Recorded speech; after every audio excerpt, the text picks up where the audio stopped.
take me in, but bitch, it is a crime. In some cases, it is a crime. Hello, I'm Layla. Thank you for reaching my channel. It's very good to have you here. Today I'm in my bed.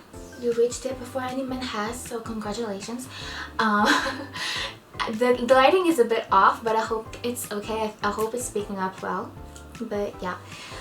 So today I'll be talking about my favorite / manhwas that I'm very excited about as of this month. So the first two that I'll be talking about, they're not new mangas or manhwas. They're just manhwas that I'm extremely excited. Like, I will always be excited for them. Always. I love them, adore them, everything. Let's start with the first one. This one is my favorite manhwa. Truly. It is the top. Oh my god, it is just everything I ever needed or wanted in a manhwa. Okay, so the manhwa is Villains Are Destined to Die. The plot, oh my god. Let me think for a second. The plot, the art. Bitch, oh my god, I cannot begin to explain how amazing it is. It is a true masterpiece, a true work of art. But let me explain what it's about. So basically, it's about, so we have the female lead, who is Penelope. She has a really difficult home life. Her family mistreat her. Her brothers abuse her. She has a really difficult home life. And she works extremely hard by getting an education, working to get out of the house, and she managed to do it. She got her own apartment and everything, and she starts playing this game, this automo game. It's like a dating sim, for those of you who don't know. And she gets really into it to the point where she spends hours upon hours on this game, and it's like she spends all night just binge playing it, and she ends up falling asleep at like 4 AM or something, like super late. When she wakes up, she finds herself in the game, like inside the game. However, she's not the heroine, she is the villainess. Now, up to now, it's a pretty standard like plot for the isekai trope. I mean, you know, villainous trope, it's very straightforward, right? Like, it's very basic. However, when it comes to this manhwa, it introduced a whole new level of suspense. So when it comes to the isekai trope, I would say it's pretty straightforward, you know. I mean, every plot twist, every plot progression, everything pretty much has been said and done. I mean, you read like 5 manhwa / manga, like isekai mangas or manhwas, you pretty much have read them all. Like, you can pretty much predict every single manhwa that you will read, like isekai manhwas that you will read from now on. But when it comes to this, oh my god, oh my god. So let me explain why I love it so much. Usually the isekai female leads don't fight the inner workings of the world. Most of them have this really sad life, like a really sad background, you know, abusive family or abusive partners, or just no destination in life, or they don't find themselves, or they're depressed, like 1,000 other reasons. So they have like this really sad background of living a really miserable life, and this sad background pretty much like covers up for the female lead's lack of ever mentioning people in her past, or ever wanting to go back, because there's nothing to go back to, you know. It wasn't a good life. She's not, no, they're not gonna go back. They're not gonna try to go back. They just kind of accept the fact that they're in this new world and they go along with it, you know. They use the knowledge that they have acquired from their past life, and they just, you know, they live as this new person, as this new character. Because let me explain a bit further about the isekai trope, for those of you who don't know. In isekai, isekai trope is basically kind of when a person lives in the real world, right, like us, However, they either die, you know, get hit by a truck, get hit by a car, fall, whatever, they die, or either they fall asleep, or something happens and they either get reincarnated or transmigrated to this new world. Most of the time, it is based on something that they're really interested in, or something that they have been really kind of invested in their previous life. So like if they're super into this video game, and so, you know, they die and then they get reincarnated into the game, or they're really into this book and they get transmigrated to the book, whatever, right? So, you know, they find themselves in this new place and they don't fight the world, they don't try to go back, because again, they have like this sad background, so there's nothing for them to go back to. I mean, hell, if I would have been reincarnated or transmigrated, bitch, I would never try to go back. Hell no. Let me live this new life. Most of the time, it's like going, most of the mangas and manhwas, they're like going back to the 1800s, novelty, and they're the son or daughter of a duke or a king.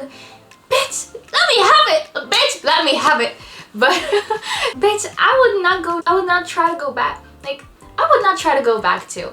So I absolutely get them. However, none of them ever try to go back, but this one does.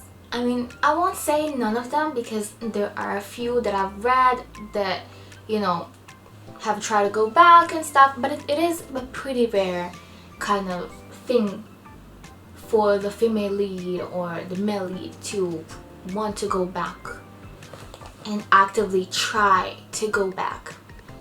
So reading this has really been a breath of fresh air. Don't get me wrong, I love isekai, you know.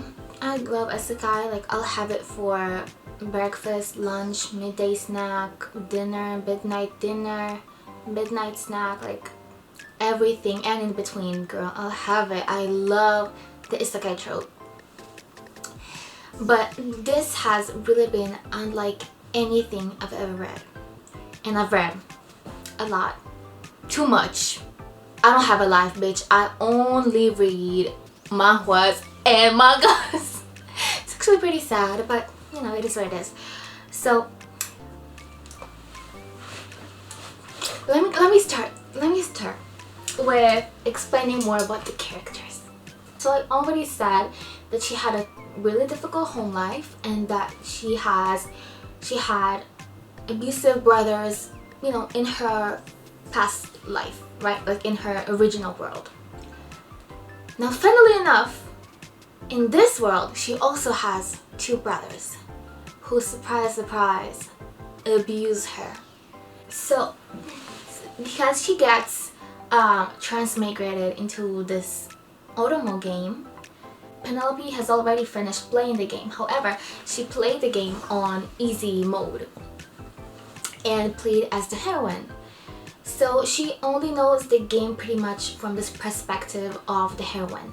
And in the game, the villainess dies. Like, there is no other destiny for her. She is gonna die because she is not the true daughter of the duke of the family that she's in. She was actually taken in after the original daughter went missing or abducted.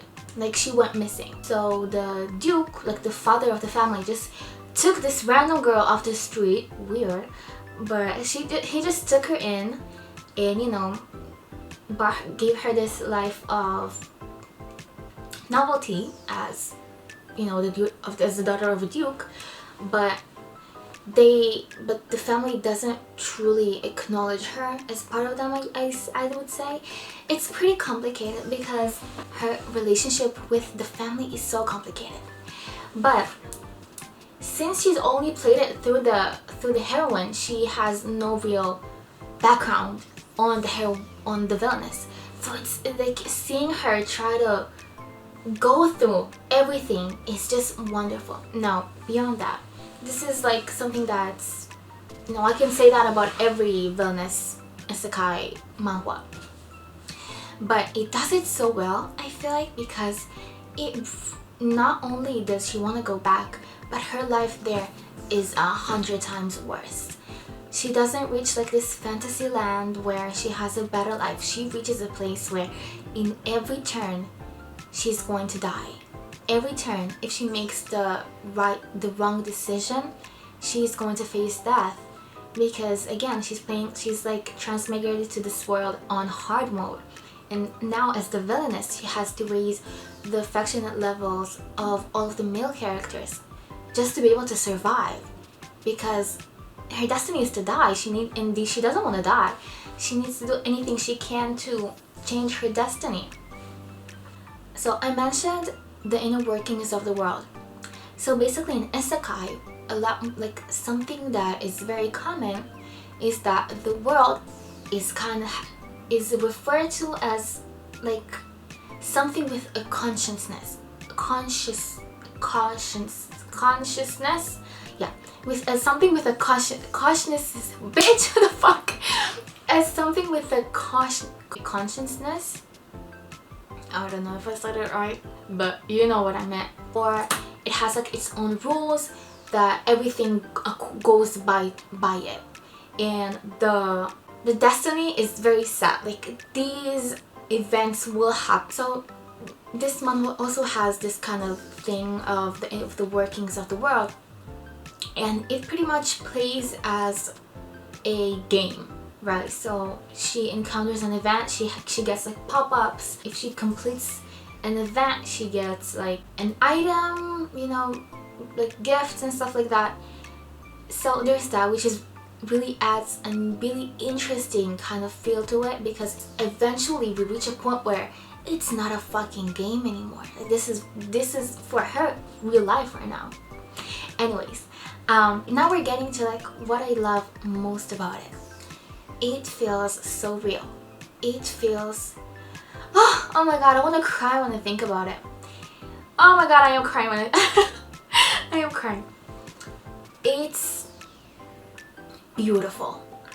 She has to make really difficult decisions, and she has to really, she's constantly being faced with death, right? She's constantly on edge. She constantly has to think like 10 steps ahead, and while doing that also kind of trying to get the hang of the world of, you know, what the past was like for the villainess, because, you know, based on the past she can make choices. You know, she's also living the consequences of the choices that the villainess made before she entered her body or before she became her. And seeing her relationship with everyone is just really incredible, because the manhwa isn't only focused on her relationship with the male love interest, but it's around everyone. It also really focuses on her family, her relationship with her dad, with her brothers, which is she has two like brothers, by the way. It's fascinating, absolutely fascinating. I feel like she feels so real. The way she acts, the way she thinks is so relatable to such an extreme degree. And also the art is beautiful. Like the art is unlike anything I've ever read. Truly, the time, the art style, the time it took to make this was probably so much. Like, and the art style is gorgeous. Dear God, honestly, amazing. But about her, she's constantly kind of being pushed to the edge, but she perseveres and she finds new ways to survive. It's so relatable. And I feel like a lot of people who are like people pleasers or have social anxiety, like this is what life always feels like. I feel like, you know, because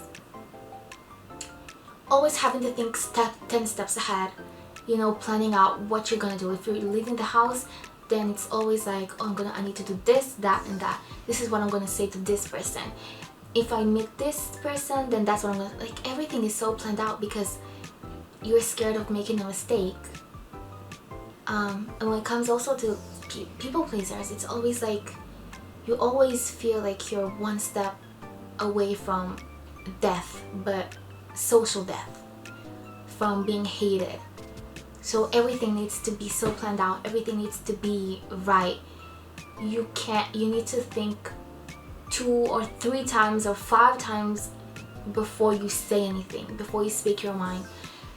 And that's exactly what she does. She has no other chance. She has no other way but to be constantly on edge. Let me back up a little. She has no other chance, no other way but to constantly walk on eggshells, to constantly contain and kind of repress what she feels in order to keep the harmony or to keep herself safe, basically. And it resonates so much with me. And not only that, but she's so misunderstood by everyone around her. She constantly has to prove herself that she's changed or that she's a better person now, constantly. But no matter how many times she proves herself, it's like people will always think the worst of her at the first chance they get, at the first sign of kind of doubt they get. Like, the benefit of the doubt is never granted to her, and it's not something that I can relate to, but I'm just saying that it cuts so deep. Oh my god, what was that? She is facing all of that alone. She has no male love. She has no love interest to fall back onto. A male love interest that, is kind of automatically head over heels for her. No, she has no one. She cannot share this with anyone. She carries this burden all by herself. Like, it's basically her against the world, but literally her against everyone around her. Tell me it's not relatable. Like, come on now. I feel like everyone has felt that. And even if you don't feel that like that right now, I'm sure you've felt that at some point. And yeah, she is incredible, but she perseveres because she has no other choice. We don't have other choice. We have to persevere. This is what life is. This is what life is. It throws shit at you, but you have to, you have to persevere. You have to keep going. We have to keep going, and that's what she's like. And that's amazing. That's just so incredible to read, to see. And I'm not gonna give out any spoilers, but I will say that seeing her reach a breaking point, or seeing her, I won't spoil it, but I will give you something to look forward to. The moment she finally lashes out, she finally speaks her mind, it feels like such a deep feeling of freedom, and satisfaction of seeing her be free. Finally seeing her not repress her feelings and emotions. Finally calling out stuff that hurt her, stuff that are not right, stuff that make her feel not good. Seeing her finally speak her mind is just amazing. It's like this amazing feeling of relief. And especially someone who is on their own journey of learning how to communicate better and how to express myself and how to not accept it when people mistreat or do bad things to me, and say it when something hurts me and not just keep it in because I'm afraid of not pleasing people. Seeing her be so strong and speak her mind is so, my god, it gives me such a feeling of I want to be like that too. I want to be like that too. This is what I aspire to be. And not only that, but I feel like the plot, the dialogues feel so real. The logic is so real. There's no silly manhwa logic, anime logic or manga logic. No, it's just so real. You have not read it? My god, you have to get on it. You have to. And like you have a ton of chapters to catch up on, which is so fun because you can binge read it on tapas. How fun. So yeah, this is, I mean, I can keep going on and on and on about each relationship she has with every character, because every relationship is so incredibly multifaceted and so fascinating. But I don't want this video to be 100 years long, so we'll keep going. And we have a bunch more to go through. Okay. The second one on the list is another one that is an all-time favorite of mine. It's not new in any way either, and it's not a manhwa, it's a manga. It is 𝒮𝑜𝓊𝓃𝒹𝒾𝓉 𝒨𝑚𝑜𝑟𝑖. Hope I'm saying that right. 𝒮𝑜𝓊𝓃𝒹𝒾𝓉 𝒨𝑚𝑜𝑟𝑖. And before going into it, I'll give you the synopsis, so the summary. Chunta and Tamaki are childhood friends, a year apart in age, but Chunta feels something different towards his friends, a romantic feeling. As this feeling grows stronger, will the relationship between the two friends also change? ... Question mark? Now, yes, this too sounds like a very typical kind of, romance, romantic manga, friends to lovers kind of thing. Bitch, let me tell you, I absolutely love this one.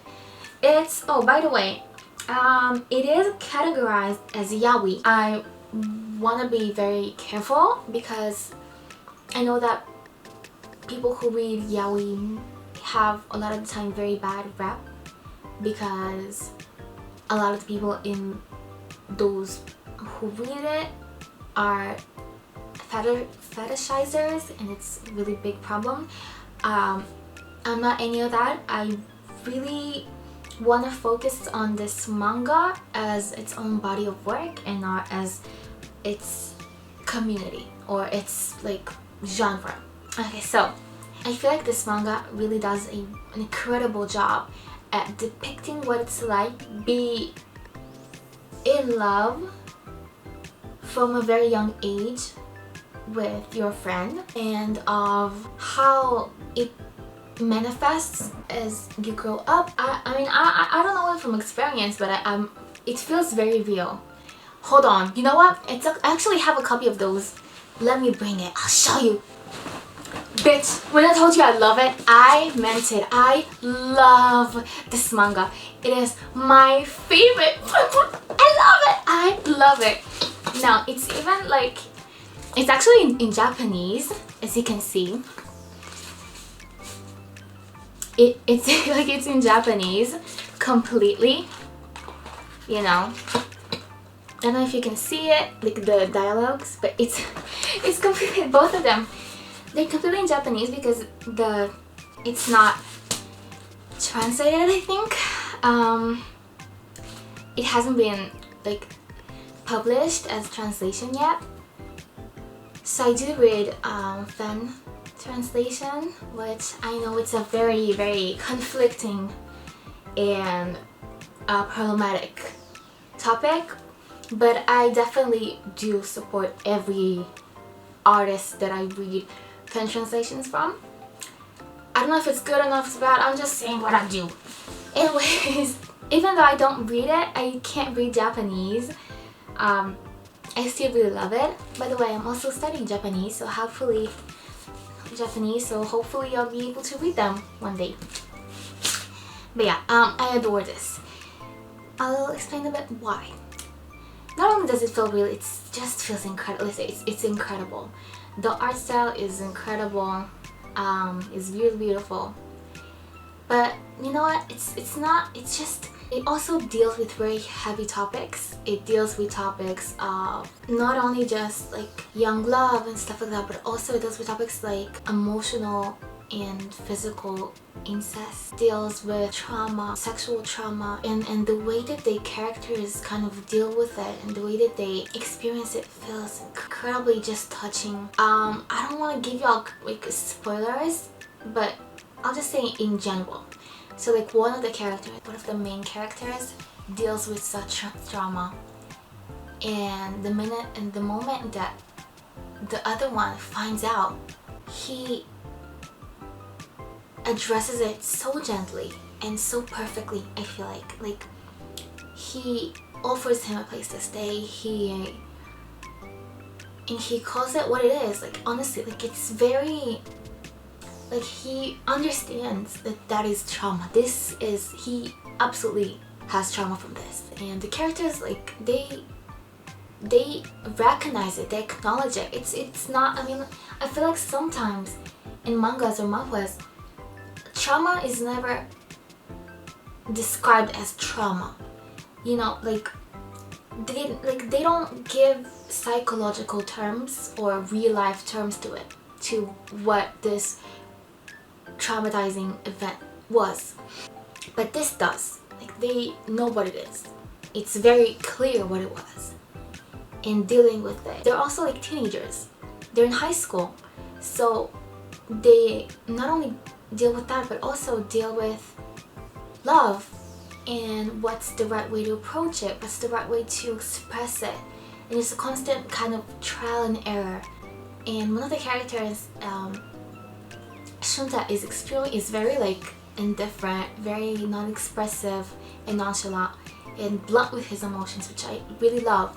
I don't like the whole misunderstanding trope that a lot of mangas and manhwas have. I hate it. He's very intentional. He says what he feels. He says what he wants. He's very direct with it, and he's willing to wait. And it's incredible. It's just so touching because he learns as he goes. You know, they're kids. They're kids, so they're just now starting to figure out shit. It's really beautiful to watch them. You know, you can see how much of an effect they've had on each other. You can see how close they are. You can see them gaining experiences apart from each other, but also together. And it's just really, really beautiful. I really, really love it. Truly, I really love this artist. I don't think they've published anything other than that. I don't think so. But if they have, oh no, you know what? I think they have, but I've not read their other manga. I should though, because I really love their style. I really love the way that they tackle like heavy topics. I love the way that they talk about relationships, and I also really like that they, I mean, up till now, I mean, maybe they will address it soon, but the whole thing about them being a same-sex kind of couple, they're not even a couple. It's very complicated, but 𝐶𝘂𝗿𝗃 is very like, he knows what it is. Like, it never is seen as a problem or as an issue. It's never seen as like something that, you know, I don't know, it just is an issue. Like, it's very normal. It just feels, it is what it is, and they go on with it. I love, you know, it's just, although I do like stories where, you know, it does need to be addressed and it is a process, because it also is very real. You know, it's a real experience. But yeah, I don't know if I have explained it correctly or explained it right. I don't know if I've done justice. I'm sure I have not done this justice just by speaking on it. I definitely recommend you all to read this. I think there are only 2 volumes out. No, I think there's a 3rd volume out, but I have not purchased it yet. I need to. But yeah, definitely read them and support the artist. It's amazing. Okay, now the next one. What it is? What will it be? Honestly, I'm still not really sure which one. Oh yeah, I do have one. It's kind of silly, but it is a manhwa, I think. No, it's actually a webtoon. Oh, look at us! We're having a very wide, wide range. Yeah, it is a webtoon on webtoon. It's called Fall in Love with My Ex-Fiance's Grandpa. I know. But hear me out, chill out, hear me out. It's an isekai trope, first of all, it is an isekai. So a girl is transmigrated or dies. I don't know, I forgot how it starts. But she gets to this new world, right? And she's a fan of the characters, I think. And she's a fan of the grandpa, I think. I don't know, I forgot. I need to reread this actually, because they haven't released a new chapter in a pretty long time. But I'm really curious as to what it will be like. I think they've only kind of released about 23 parts. Yeah, 23 parts. So I'm really curious as to how this is going to progress and how it's going to how the story is going to go. The fiance, from what I remember, does not like her. She's like, I think she's like the villainess or something, and her fiance doesn't like her, so they broke it off and she's not interested in his grandpa. And I don't know, like, it's kind of hot. Is it not? I don't know, am I weird? Maybe I'm being a bit strange, I don't know. But like, I don't hate it. I don't hate that it's like his grandpa. Also, like, from the drawing, he looks good. Like, he looks fairly young. I don't know, he doesn't look like a grandpa completely. Like, he just looks like this really, like, you know, manly man with like, has a bit of like wrinkles, you know.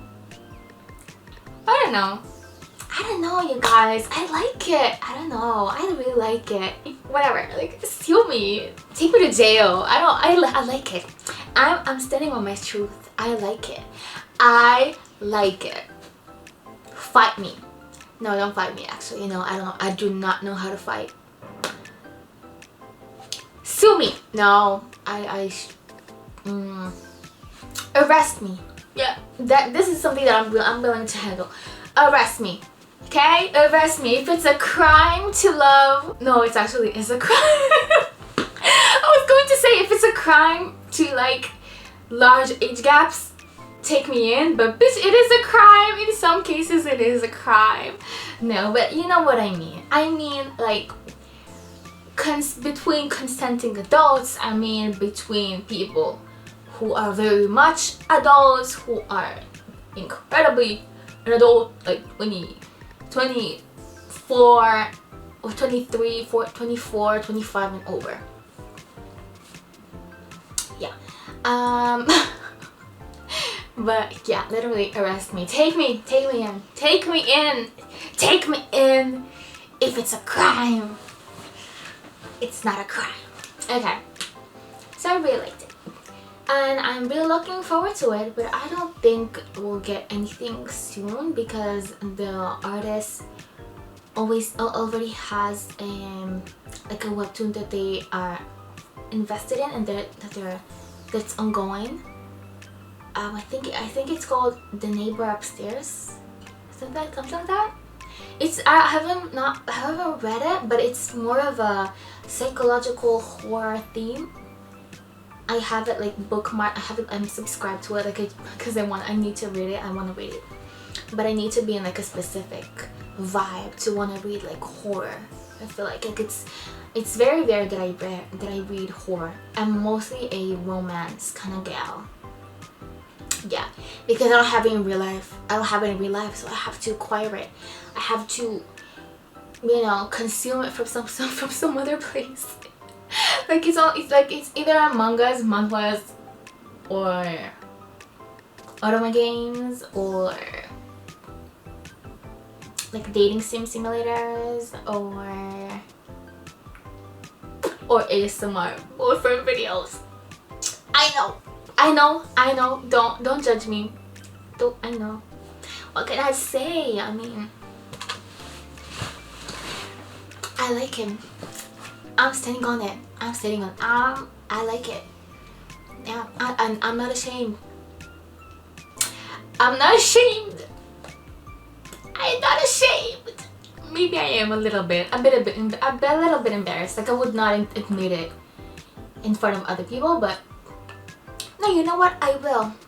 I'm on my journey of self-acceptance and growing as a person and accepting my truth, and this is what I'm doing. Yeah. I love boyfriend ASMR videos. Yep, I fall asleep to them every night. Bitch, that's so embarrassing! No, this is not embarrassing. No, this is a moment of truth. I love them. You know what? Maybe I'll make a video about my favorite, like, ASMRists. Yep, I will. Yep, why? Because I am a grown woman who can do whatever she wants and who is standing in her truth. Yep. Psh. Take that, world. I'm being myself. What? Oh my god, no, I need to stop it. Literally relax. Okay, I need to chill out. I'm doing too much. Okay, I feel like my wig is all over the place. I put this on just to kind of like mask the lace, to cover the lace, but it's not doing well. But whatever. But whatever. We're talking about serious subjects like falling in love with your ex's ex's grandpa. I'm kidding. I truly am. Anyways, let's get back to track. I am really waiting. I'm really waiting forward to the next chapters whenever they come out, whenever the artist has time, you know. But yeah, this has been it. I'm thinking about maybe reading more action and horror. I actually really love psychological. Really love it. I'm constantly like on the search of a good psychological manhwa or manga, so definitely will be. I'm sure it will be featured in one of my videos. I think I'll make it like a constant thing because I love mangas and manhwas. I love it. I love it even more than I love anime, for sure. Like, I love it. So yeah, I'm sure I'll be talking about it a lot more, and I'll be talking about more mangas and manhwas that are maybe not romance, because most of what I've mentioned today was romance. But what can I say? I'm a lover girl. I love romance. I love it. I am in love with love, and I love reading romance stuff. so yeah, but still, I really do want to find a good action.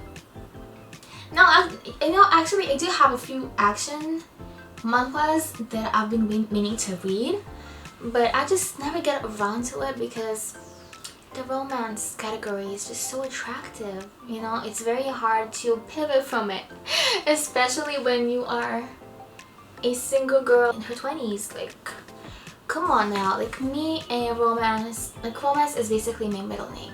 Like, it's a part of me. It's very difficult for me to pivot away from it, and you know, because anytime I'm reading action, I could be reading romance. It's very difficult, you know, but I will get around to it one day. I'm currently like more focused on anime and action animes and stuff, but yeah, we'll see. Anyways, this is probably gonna be a really long video. Oh my god, I'm sure literally no one's gonna watch it, but who cares? I'm doing it for me. But yeah, thank you for watching this video. Honestly, I've been in a really bad mood today. Like, I was so sad and tired, but yeah, I'm glad but this really kind of made me feel a lot better and made me kind of feel better about myself, and it kind of brought me to life. So yeah, so thank you for doing that. So I'm happy about that. Yeah, thank you so much for watching this video. I will see you in the next video. Please subscribe and stick around. Bye!